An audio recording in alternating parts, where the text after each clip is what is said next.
Halo teman semua, jumpa lagi dengan saya di Riyadi Family. Jangan lupa like, komen, dan subscribe. Terima kasih, dadah. Makanan dan minuman yang beredar di Indonesia tidak lepas dari peran bahan tambahan pangan atau BTP. Bahan tambahan pangan adalah bahan atau campuran bahan yang ditambahkan ke dalam pangan untuk mempengaruhi sifat atau bentuk pangan, antara lain bahan pewarna, pengawet, penyedap rasa, anti gumpal, pemucat, dan pengental. Menurut BPOM, BTP yang paling banyak digunakan oleh produsen makanan minuman adalah pemanis, pengawet, dan pewarna. BTP pemanis banyak digunakan oleh industri makanan untuk menciptakan rasa manis yang sama, bahkan lebih tinggi dengan jumlah yang lebih sedikit dibandingkan dengan penggunaan pemanis alami. Selain itu, pengurangan biaya produksi dengan penambahan BTP kerap menjadi alasan produsen pangan untuk mengganti pemanis alami menjadi pemanis buatan. Untuk itu, untuk ibu yang tengah hamil diharuskan untuk selalu perhatikan asupan makanan minumannya, karena nantinya dapat berdampak yang sangat besar pada si janin. Karena sekarang makanan minuman yang mengandung pemanis buatan makin banyak ditemukan dan diklaim aman dan bisa digunakan dalam jangka panjang. Namun, banyak ibu yang masih mempertanyakan apakah pemanis buatan ini aman untuk dikonsumsi untuk ibu hamil. Bila dilihat dari fungsinya, pemanis buatan merupakan pengganti gula pasir atau sukrosa.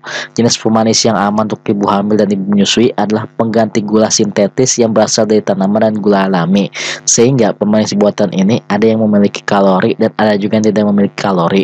Pemanis buatan yang berkalori akan menambah jumlah total kalori dalam makanan dan minuman yang dikonsumsi.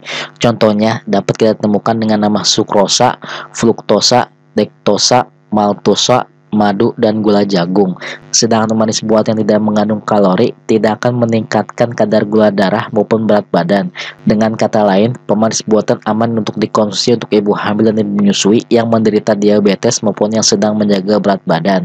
Hal ini dikarenakan tingkat rasa manis yang dimiliki pemanis buatan sangat tinggi dibandingkan gula biasa, sehingga pemakaian sedikit saja sudah sangat cukup guna membuat makan atau minuman terasa manis tanpa menambahkan kalori.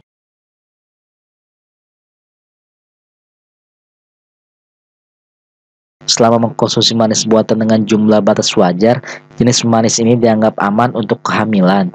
Dalam arti tidak akan menyebabkan penambahan berat badan yang berlebihan. Namun demikian, wanita yang mengalami obesitas atau diabetes sejak sebelum hamil maupun yang mengalami diabetes dalam kehamilan tetap harus membatasi mengkonsumsinya. Ada juga pemanis buatan yang rendah kalori, yakni berasal dari gula alkohol. Jenis pemanis ini kerap ditemukan dalam makanan atau minuman berlabel bebas gula. Contohnya adalah sorbitol, xilitol, isomaltose, manitol, dan pati terhidrogenasi.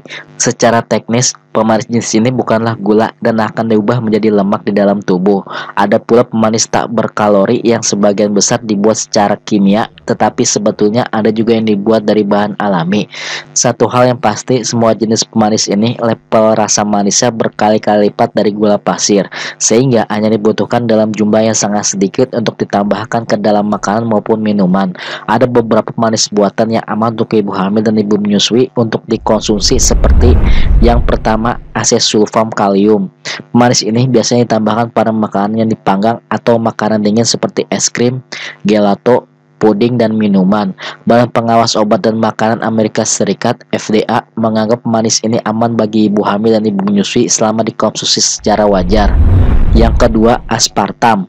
Pemanis ini kerap ditambahkan ke dalam minuman bersoda, puding, sereal siap jadi, minuman kemasan, permen karet, produk susu, dan obat-obatan, tetapi tidak dapat digunakan untuk memasak. Menurut FDA, aspartam tergolong aman untuk dikonsumsi untuk ibu hamil dan ibu menyusui, namun harus dibatasi jumlahnya. Aspartam tidak boleh digunakan untuk wanita hamil dengan penyakit fenilketonuria, gangguan hati, atau yang memiliki kadar fenilanin tinggi di dalam darah. Yang ketiga, sukralosa. Sukralosa merupakan turunan gula pasir yang mengalami perubahan pada rantai kimianya. Jenis manis ini kian populer digunakan sebagai pemanis dalam berbagai produk makanan dan juga untuk memasak. Menurut FDA, sukralosa tergolong aman untuk dikonsumsi siapapun, termasuk ibu hamil dan ibu menyusui. Yang keempat, gula alkohol. Sorbitol Manitol dan xilitol adalah jenis gula alkohol yang dianggap aman untuk ibu hamil dan ibu menyusui. Namun konsumsinya tetap harus dibatasi karena mengandung kalori.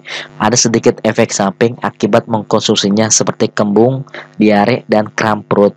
Meski demikian, ada pula efek positif yang bisa didapat, yakni mengurangi pembentukan karang gigi dan mencegah gigi berlubang, khususnya untuk pemanis xilitol. Itulah manfaat dan apa saja pemanis buatan yang aman dikonsumsi untuk ibu hamil dan ibu menyusui.